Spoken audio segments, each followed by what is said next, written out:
সবাইকে নমস্কার। আজকে বহুচর্চিত ভারতবর্ষের একজন বিখ্যাত নির্বাচন কমিশনার টিএন সেশনের কিছু মজাদার কাহিনী নিয়ে আপনাদের সামনে এসেছি।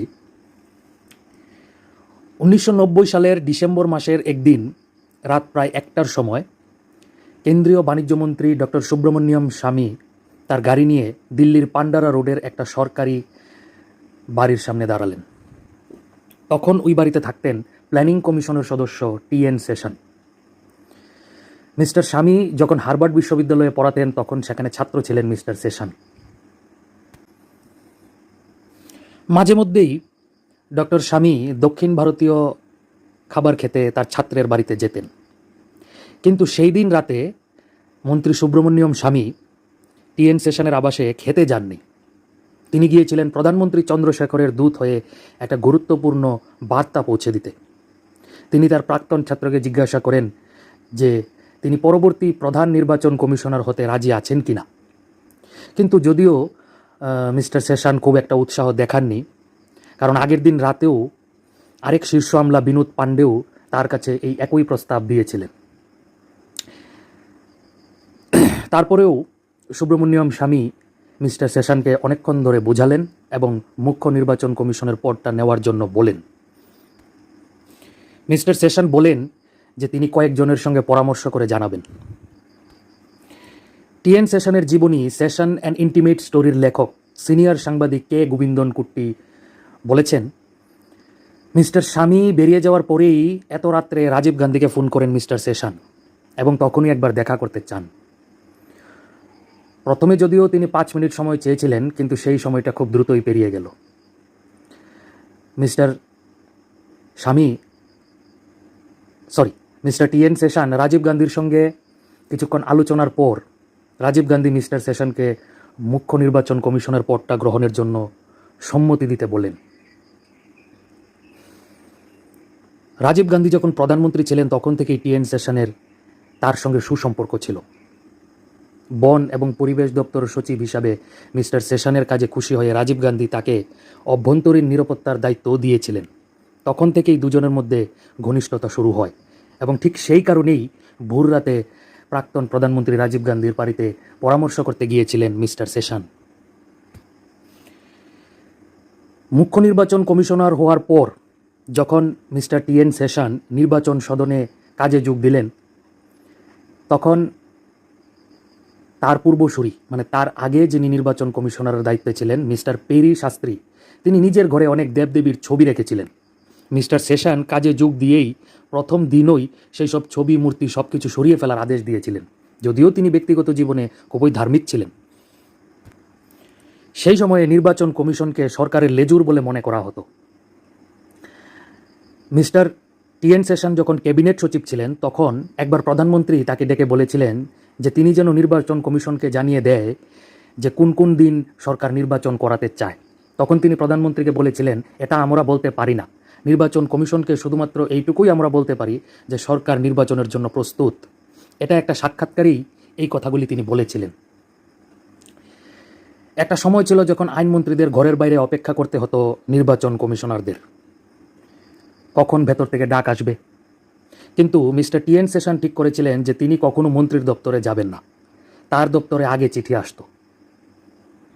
তিনি স্পষ্টভাবেই জানিয়ে দিয়েছিলেন যে তিনি ভারত সরকারের অংশ নন। রাজীব গান্ধী নিহত হওয়ার পর সরকারের সঙ্গে কোনো আলোচনা না করেই মিস্টার টিএন সেশন নির্বাচন বন্ধ করে দিয়েছিলেন। 1992 সালের গোড়ার দিক থেকেই ভুলের কারণে সরকারি অফিসারদের বিরুদ্ধে ব্যবস্থা নেওয়ার প্রক্রিয়া শুরু করেন মিস্টার টিএন সেশন। এর মধ্যে কেন্দ্রীয় সরকারের সচিবরাও ছিলেন এবং বিভিন্ন রাজ্যের মুখ্য সচিবরাও ছিলেন।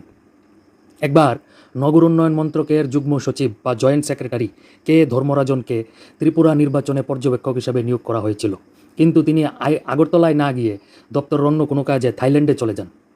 তখন মিস্টার সেশন আদেশ জারি করেন যে মিস্টার ধর্মরাজনদের মতো অফিসারদের ভুল ধারণা ভেঙে দেওয়া দরকার।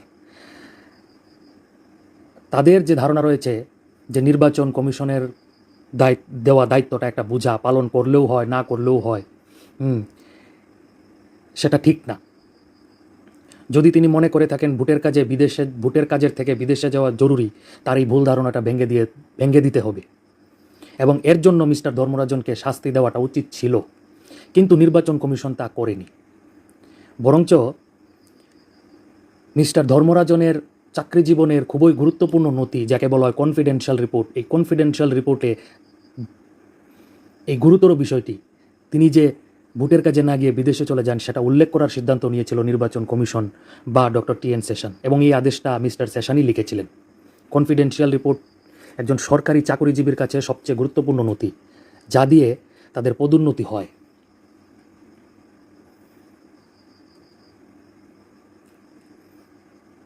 উনিশশো সালের 2 আগস্ট মিস্টার সেশন 17 পাতার একটা নির্দেশ জারি করেন, যাতে লেখা ছিল, যতদিন না নির্বাচন কমিশনের ক্ষমতাকে সরকার মান্যতা দেবে ততদিন দেশে কোনো নির্বাচন হবে না। সে আদেশে আরও লেখা ছিল, ভারত সরকার নিজেই এমন কিছু নিয়ম বানিয়ে রেখেছে যার ফলে নির্বাচন কমিশন তার নিজের সাংবিধানিক দায়িত্ব পালন করতে পারছে না। তাই নির্বাচন কমিশন সিদ্ধান্ত নিয়েছে, কমিশনের অধীনে যত নির্বাচন হওয়ার কথা সেই সব নির্বাচন প্রক্রিয়া পরবর্তী আদেশ না দেওয়া পর্যন্ত বন্ধ থাকবেন। এই আদেশের বা মিস্টার সেশনের এই নির্দেশের প্রবল বিরোধিতা হয়েছিল প্রত্যাশিতভাবেই। পশ্চিমবঙ্গ থেকে রাজ্যসভার একটি আসনের নির্বাচন তিনি হতে দেননি, যার ফলে কেন্দ্রীয় মন্ত্রী প্রণব মুখার্জির সময়কাল শেষ হয়ে গিয়েছিল এবং তাকে মন্ত্রিসভা থেকে পদত্যাগ করতে চেয়েছিল। পশ্চিমবঙ্গের মুখ্যমন্ত্রী জ্যোতি বসু ক্ষুব্ধ হয়ে মিস্টার সেশনকে পাগলা কুকুর বলেছিলেন। প্রাক্তন প্রধানমন্ত্রী বিশ্বনাথ প্রতাপ সিং বলেছিলেন, আমরা এতদিন কারখানায় লক আউট হয় দেখেছি, কিন্তু মিস্টার সেশনের আমলে তো গণতন্ত্রই লক আউট হয়ে গেল। টি এন সেশনের এই নির্দেশগুলির জন্য রাজনৈতিক মহলে শরগোল পড়ে যায়। তার জন্য সরকার ভাবতে লাগলো কিভাবে তাকে জব্দ করা যায়। সরকার মিস্টার সেশন যেদিন দিল্লির বাইরে ছিলেন, তখন তাকে না জানিয়ে নির্বাচন কমিশনে আরও 2 জন নির্বাচন কমিশনার নিযুক্ত করে দেন। তারা ছিলেন MS গিল, যিনি তখন কৃষি মন্ত্রকের সচিব ছিলেন, এবং আরেকজন ছিলেন মিস্টার কৃষ্ণমূর্তি।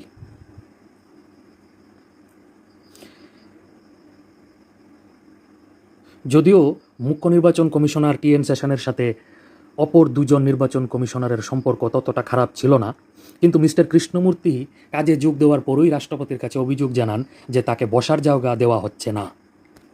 2 জন নির্বাচন কমিশনারকে নিয়োগ করার যে বদলা, তা মিস্টার সেশন একবার নিয়েছিলেন যখন তিনি বিদেশ ভ্রমণে যান। তিনি বিদেশ ভ্রমণে যাওয়ার সময় 2 জন নির্বাচন কমিশনার থাকা সত্ত্বেও একজন উপনির্বাচন কমিশনকে দায়িত্ব বুঝিয়ে দিয়ে যান।